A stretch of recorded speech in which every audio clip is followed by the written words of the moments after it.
Satu korban dipulangkan setelah tim dokter Rumah Sakit Bayangkara menyatakan kondisi korban sudah membaik dan sudah dapat dipulangkan.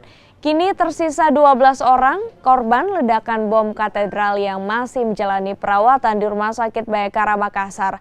Selain di Rumah Sakit Bayangkara Makassar, 2 korban lainnya juga menjalani perawatan di Rumah Sakit Siloam Makassar.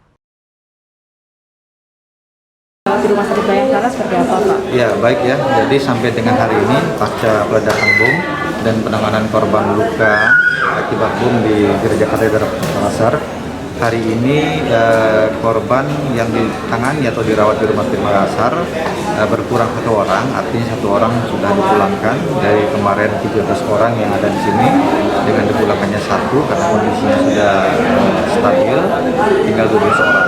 Kemudian 2 masih ada di Rumah Sakit Siloam.